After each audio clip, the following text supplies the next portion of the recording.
ஏமா செல்வம் இந்த வேலை பாக்குறது உனக்கு தெரியுமா?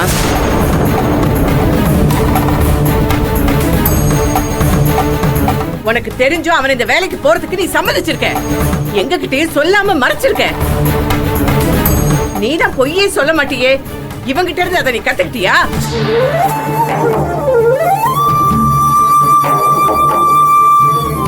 மா, முதல்ல நான் இந்த வேலைக்கு போனது மகாவுக்கே தெரியாது.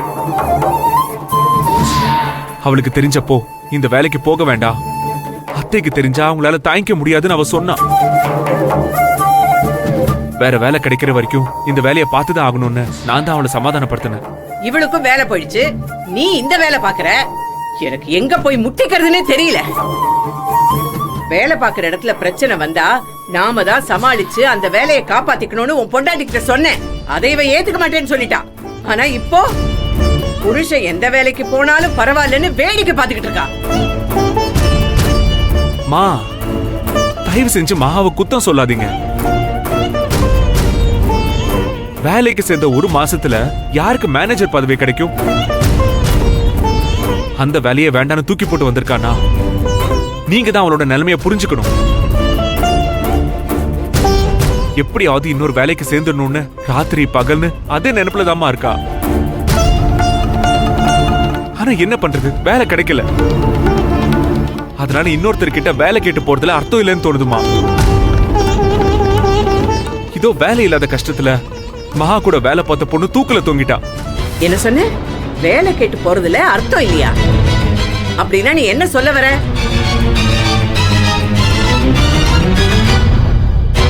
நாங்க கார்மெண்ட்ஸ் கம்பெனி ஆரம்பிக்கலாம்னு முடிவு பண்ணிட்டோமா.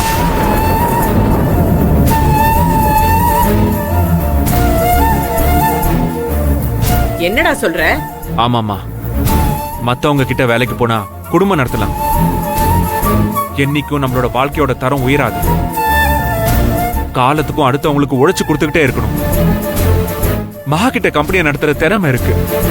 நான் கூட இருந்து பாத்துக்கிறேம்மா. 2 வருஷம் கஷ்டப்பட்டா நல்ல நிலைமைக்கு வந்துடலாமா. அதனாலதான் இந்த முடிவுக்கு வந்தோம். நான் தான் இப்போதைக்கு கார்மெண்ட்ஸ் கம்பெனியை ஆரம்பிக்க வேண்டாம்னு சொல்லியிருக்கேன்ல. அப்போ அதுக்கு எந்த மதிப்பும் இல்லையா? உங்க பேச்ச மதிச்சுதானமா நாங்க 2 பேரும் வேலைக்கு போனோம். ஆனா எங்களுக்கு செட் ஆக மாட்டேங்குது. எங்களை என்ன பண்ண சொல்றீங்க? அத்தை, உங்க அனுமதி இல்லாம நாங்க எதையுமே பண்ண மாட்டோம் அத்தை. வசந்தியோட இறப்பு தான் கார்மெண்ட்ஸ் கம்பெனி ஆரம்பிச்சே தீரணும்னு எண்ணம் எங்களுக்கு திரும்ப உண்டாயிருக்கு. அத்தை, அடுத்தவங்களுக்காக உழைச்சு கொடுக்கறதுக்காக நமக்கு கிடைக்கிறது ரொம்ப குறைவான சம்பளம் தான். ஆனா நமக்காக நாம உழைச்சா அதை விட 4 மடங்கு சம்பாதிக்க முடியும். நம்மளால 4 பேருக்கு வேலை கொடுக்கவும் முடியும். அப்பவே கம்பெனி ஆரம்பிச்சிருந்தா வசந்தி செத்திருக்க மாட்டாத்த. நீங்க பயப்படுறதும் சரிதான். கம்பெனி ஆரம்பிக்க முதலீடுக்கு பணம் வேணும். அதுல இருந்து மாசமான 1ஆம் தேதியே சம்பளம் எடுத்துக்க முடியுமான்னு உறுதியா நம்மளால சொல்ல முடியாது. ஆனா அட்லீஸ்ட் ஒரு 6 மாசம் கஷ்டப்பட்டு ரன் பண்ணிட்டா அப்புறம் கம்பெனி ஸ்டடி ஆயிடும் அத்தை. ரெகுலரா வருமானமும் வர ஆரம்பிச்சிடும். எங்க மேல நம்பிக்கை வைங்க அத்தை. நீங்க அனுமதி கொடுத்தாதான் எங்களால அடுத்த ஸ்டெப்பை எடுத்து வைக்க முடியும். நான் சம்மதம் கொடுக்கணுமா? ஏற்கனவே சம்மதிச்சேனே, என்ன சாதிச்சீங்க?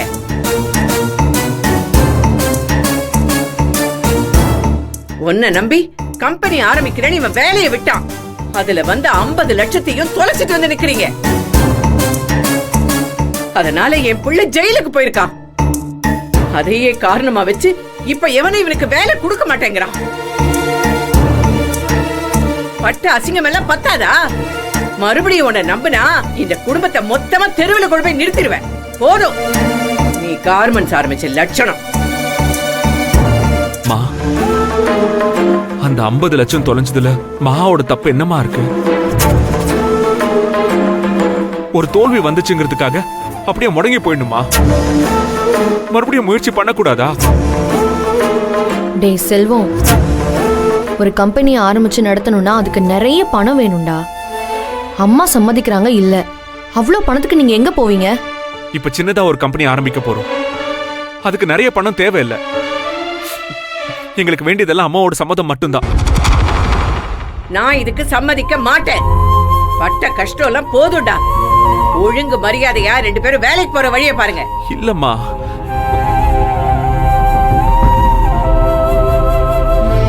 கௌரி, செல்வம் தான் எல்லாத்தையும் விளக்கமா சொல்றான்ல. பல தடவை தோத்து போனவங்க விடாம முயற்சி பண்ணதுனால தான் வளர்ந்து பெரிய அளவுக்கு முன்னுக்கு வந்திருக்காங்க. பசங்க மனசை புரிஞ்சுக்கிட்டு நீ கொஞ்சம் இறங்கி வா கௌரி. நான் இவ்வளவு தூரம் சொல்றேன், அதை இவங்க கேட்க மாட்டாங்களா? அவங்க சொல்றத நான் கேட்கணுமா? அதெல்லாம் முடியாது. என்னால இதுக்கு ஒத்துக்கவே முடியாது.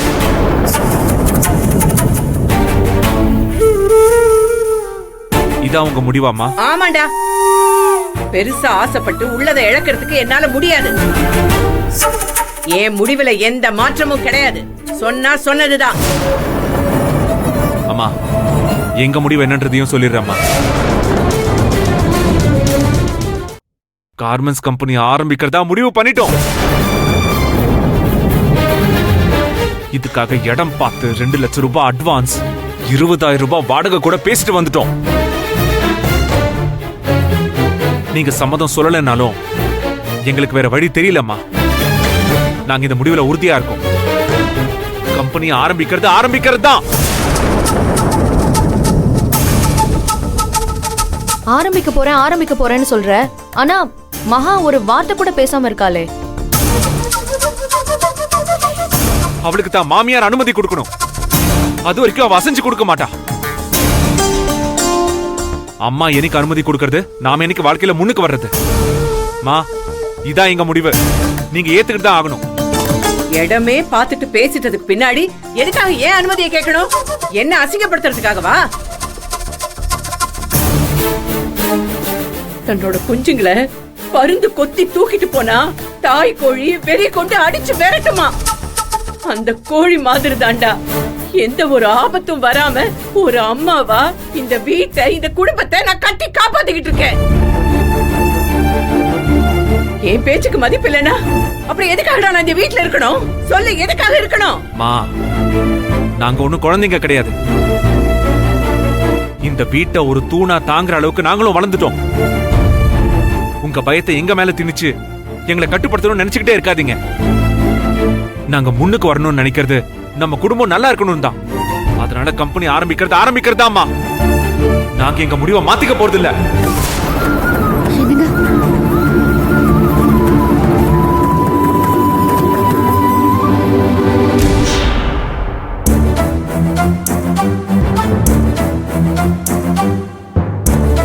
நான் இவ்வளவு தூரம் சொல்லியும் கார்மெண்ட்ஸ் கம்பெனியை ஆரம்பிப்பாங்களாமே?